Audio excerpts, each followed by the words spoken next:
ನಿನಗಾಗಿ ಭಾಗ 160. ಅವರಿಬ್ಬರು ಪ್ರೀತಿಯಿಂದ ಒಂದಾದರೂ ಪ್ರಜ್ವಲ್ಗೆ ಹೋದ ಪ್ರಾಣ ಬಂದಂತೆ ಆಯಿತು. ಅವರಿಬ್ಬರು ಕ್ಲೋಸ್ ಆಗಿ ಇರುವುದನ್ನು ನೋಡಿ ಅವನಿಗೆ ಭಯವಾಗುತ್ತಿತ್ತು. ಎಲ್ಲಿ ನನ್ನ ಪ್ರೀತಿಯ ಪೆದ್ದು ಹೆಂಡತಿ ನನ್ನನ್ನು ಬಿಟ್ಟು ಹೊರಟು ಹೋಗುತ್ತಾಳೆ ಅಂತ. ಮೊದಲಾದರೆ ಅವಳು ಯಾರ ಜೊತೆ ಮಾತನಾಡಿದರೂ ಕೂಡ ಇವನಿಗೆ ಯಾವುದೇ ರೀತಿಯ ಬೇಸರವಿರಲಿಲ್ಲ.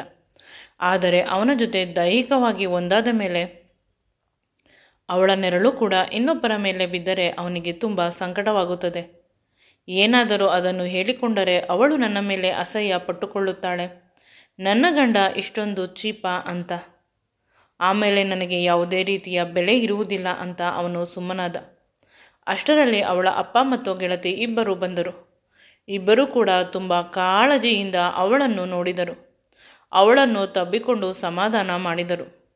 ಆಗ ಅವಳು, ನಾನು ತುಂಬ ಚೆನ್ನಾಗಿದ್ದೇನೆ ಪ್ರಜ್ವಲಿಂದ. ಪ್ರಜ್ವಲ್ ಪ್ರೀತಿ, ಪ್ರಜ್ವಲ್ ಸ್ಪರ್ಶ ನನಗೆ ಒಂದು ಧೈರ್ಯವನ್ನು ಕೊಡುತ್ತದೆ. ನನ್ನ ಬಗ್ಗೆ ಯೋಚಿಸಬೇಡಿ ಅಂತ ಕೇಳಿದಾಗ ಪವಿತ್ರಳ ಅಪ್ಪ ಪ್ರಜ್ವಲ್ನ ಕಾಲನ್ನು ಹಿಡಿದುಕೊಳ್ಳಲು ಹೋದ. ಆಗ ಪ್ರಜ್ವಲ್ ದೂರ ಸರಿದ. ಯಾಕೆ ಮಾವ ಈ ರೀತಿ ಮಾಡುತ್ತಿದ್ದೀರಾ ಅಂತ. ನನ್ನನ್ನು ಕ್ಷಮಿಸು ಮಗನೇ, ನನ್ನಿಂದ ನಿನಗೆ ತುಂಬ ಸಮಯ ಕಷ್ಟವಾಗುತ್ತಿತ್ತು. ಪವಿತ್ರ, ಮೊದಲು ನಿನ್ನ ಜೊತೆ ಆ ರೀತಿ ಆಡಲು ನಾನೇ ಕಾರಣ. ನನಗೆ ನಿನ್ನ ಅಪ್ಪ ಅಮ್ಮ ಹಳ್ಳಿಯವರು ತುಂಬ ಸ್ಟ್ರಿಕ್ಟ್. ಇವಳು ಸಿಟಿಯಲ್ಲಿ ಬೆಳೆದವಳು, ನಿನಗೆ ಅಡ್ಜಸ್ಟ್ ಆಗುವುದಿಲ್ಲ ಅಂತ ಪವಿತ್ರಳ ಮನಸ್ಸಿನಲ್ಲಿ ಇಲ್ಲಸಲ್ಲದ ವಿಷಯವನ್ನು ತುಂಬಿ ಅವಳನ್ನು ನಿನ್ನಿಂದ ದೂರ ಮಾಡಿದ್ದು ನಾನೇ. ಆದರೆ ಈಗ ಅರ್ಥವಾಗುತ್ತಿದೆ, ನೀನೇ ಅವಳಿಗೆ ಸರಿಯಾದ ಜೋಡಿ. ಈ ವಿಷಯ ಅರ್ಥವಾದ ತಕ್ಷಣ ನಾನು ಮತ್ತು ನನ್ನ ಹೆಂಡತಿ ಅವಳನ್ನು ನಿನ್ನ ಜೊತೆ ಮದುವೆ ಮಾಡಲು ತುಂಬ ಪ್ರಯತ್ನ ಮಾಡಿದೆವು. ಆ ಪ್ರಯತ್ನದಲ್ಲಿ ನಾವು ಸಕ್ಸಸ್ ಆದರೂ ಕೂಡ ಇಲ್ಲಿಯವರೆಗೂ ಅವಳು ನಿನ್ನನ್ನು ದ್ವೇಷ ಮಾಡುತ್ತಿದ್ದಳು. ಇತ್ತೀಚೆಗೆ ನಿನ್ನ ಮೇಲೆ ಪ್ರೀತಿ ಶುರುವಾಗಿರುವುದು. ಅಷ್ಟೊಂದು ದ್ವೇಷ, ಅಷ್ಟೊಂದು ಹಿಂಸೆ ನೀನು ಅವಳಿಂದ ಪಡೆದುಕೊಂಡೆ. ದಯವಿಟ್ಟು ನಮ್ಮನ್ನು ಕ್ಷಮಿಸು ಮಾವ. ಈಗ ಆ ವಿಷಯವೆಲ್ಲ ಏಕೆ? ನಾವೇನಾದರೂ ತಪ್ಪು ಮಾಡಲಿ, ಸರಿ ಮಾಡಲಿ, ಅದು ಸಮಯಕ್ಕೆ ತಕ್ಕಂತೆ ಎಲ್ಲ ಸರಿ ಹೋಗುತ್ತದೆ. ಈಗೆಲ್ಲ ಸರಿ ಹೋಗಿದೆ, ಈಗ ಏಕೆ ಅಂದಾಗ ಅವನು ಅವನ ಕೈಯನ್ನು ಹಿಡಿದುಕೊಂಡು ತನ್ನ ಹಣೆ ಬಳಿ ಹಿಡಿದುಕೊಂಡು ಕಣ್ಣೀರು ಹಾಕಲು ಆರಂಭಿಸಿದ.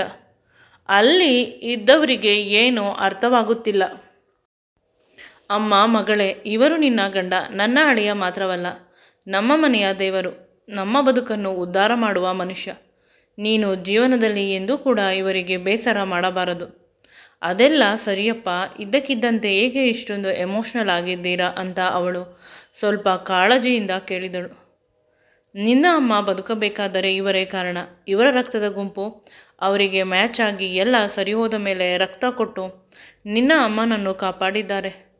ನಿನ್ನ ಅಮ್ಮನದು AB ಪಾಸಿಟಿವ್, ಅದು ಸಿಕ್ಕಿರಲಿಲ್ಲ.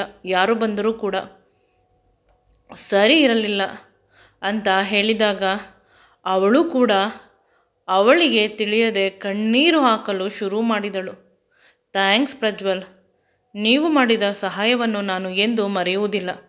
ಅಮ್ಮ ಹೇಗಿದ್ದಾರೆ ಅಂತ ಕೇಳಿದಳು. ಅಮ್ಮ ತುಂಬ ಚೆನ್ನಾಗಿದ್ದಾರೆ, ಅವರನ್ನು ಚೆನ್ನಾಗಿ ನೋಡಿಕೊಳ್ಳೋಣ.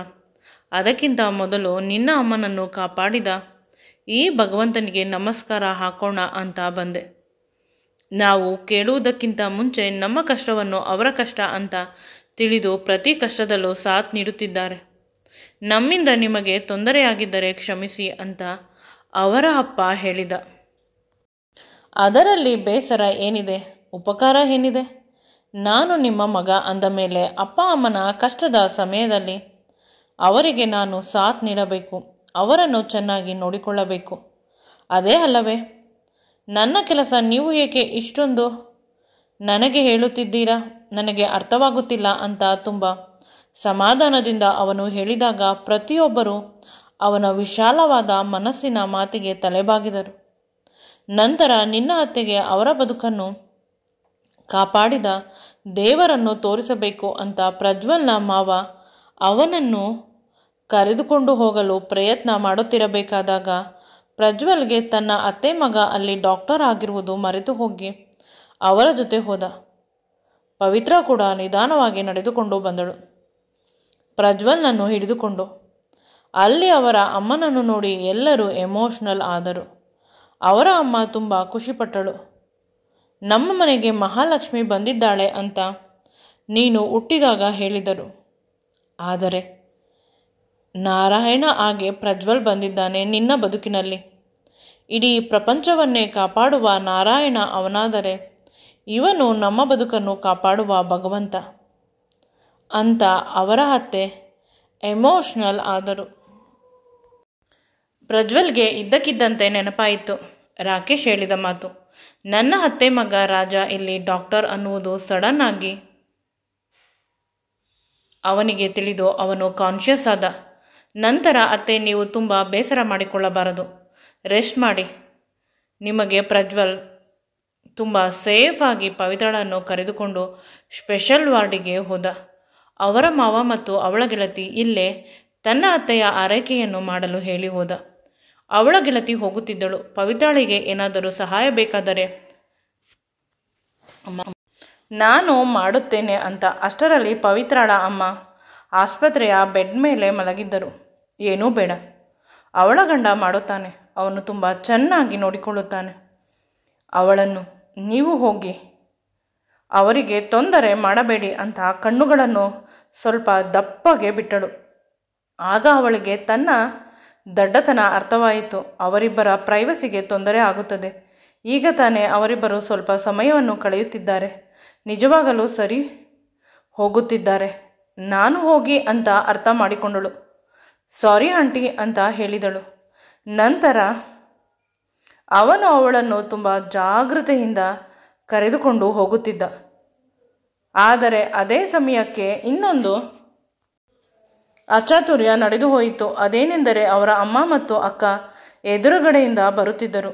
ಇವನು ಈಗ ತಪ್ಪಿಸಿಕೊಳ್ಳಲು ಸಾಧ್ಯವೇ ಇಲ್ಲ, ನಿಜವಾಗಲೂ ಸಿಕ್ಕಿ ಹಾಕಿಕೊಂಡು ಬಿಡುತ್ತೇನೆ ಅಂತ ಅವನಿಗೆ ಅನ್ನಿಸಲು ಶುರುವಾಯಿತು. ಬೆವೆತು ಹೋದ ಭಯದಿಂದ ಅವನ ಎದೆ ಢವಢವನೆ ಅಂತ ಒಡೆದುಕೊಳ್ಳುತ್ತಿತ್ತು. ಇನ್ನು ತಾನು ಇಲ್ಲಿಂದ ಪಾರಾಗುವ ದಾರಿ ಇಲ್ಲ ಅಂತ ಅವನ ಮನಸ್ಸು ಹೇಳುತ್ತಿದೆ. ಸಡನ್ನಾಗಿ ಅವನಿಗೆ ಏನು ಮಾಡಬೇಕು ಅಂತ ತಿಳಿಯುತ್ತಿಲ್ಲ. ಅವನ ಎದೆ ಬಡಿತ ಹೆಚ್ಚಾಗುತ್ತಿದೆ. ಆಗ ಅವಳನ್ನು ಸರಿಯಾಗಿ ಕರೆದುಕೊಂಡು ಹೋಗಲು ಅವನ ಕೈಯಲ್ಲಿ ಸಾಧ್ಯವಾಗುತ್ತಿಲ್ಲ. ಅವಳು ಇನ್ನೇನೋ ಅವನ ಮೇಲೆ ಬೀಳುವುದರಲ್ಲಿ ಇದ್ದಳು. ಆಗ ಗಟ್ಟಿಯಾಗಿ ಹಿಡಿದುಕೊಂಡ. ಆಗ ಅವಳು, ಯಾಕೆ ಪ್ರಜ್ವಲ್, ಏನಾಯಿತು ಅಂತ ಅವನ ಮುಖವನ್ನು ಬೇಸರದಿಂದ ನೋಡಿದಳು. ಆಗ ಅವನಿಗೆ ಒಂದು ಐಡಿಯಾ ಹೊಳೆಯಿತು. ಅವಳು ತನ್ನ ಬಟ್ಟೆ ಮೇಲೆ ಒಂದು ವೇಲನ್ನು ಹಾಕಿಕೊಂಡು ಬಂದಿದ್ದಳು. ಅವಳನ್ನು ಗೋಡೆ ಕಡೆ ತಳ್ಳಿ ಮುತ್ತುಗಳನ್ನು ಕೊಡಲು ಆರಂಭಿಸಿದ. ಮೊದಲು ಭಯದಿಂದ ಅವನ ಅಕ್ಕ ಮತ್ತು ಅಮ್ಮನ ಕಣ್ಣಿನಿಂದ ತಪ್ಪಿಸಿಕೊಳ್ಳಲು ಮಾಡಿದ ಪ್ರಯತ್ನ ಈಗ ನಿಜವಾಗಲೂ ಆ ಮುತ್ತುಗಳ ವಿಷಯದಲ್ಲಿ ಇನ್ವಾಲ್ವ್ ಆಗುವಂತೆ ಮಾಡಿತು. ಆ ವೇಲನ್ನು ಇಬ್ಬರ ತಲೆ ಮೇಲೆ ಹಾಕಿದ. ಮೊದಲು ಅವಳಿಗೆ ಅಲ್ಲಿ ಏನಾಗುತ್ತಿದೆ ಅಂತ ಅರ್ಥವಾಗುತ್ತಿಲ್ಲ. ಆದರೆ ಅವನ ತುಟಿಗಳ ಅನ್ನುವ ಅರಿವು ಕಳೆದು ಹೋಗಿ ಅವನ ಜೊತೆ ತುಟಿಗಳ ಮುತ್ತಿನಲ್ಲಿ ಇನ್ವಾಲ್ವ್ ಆದಳು.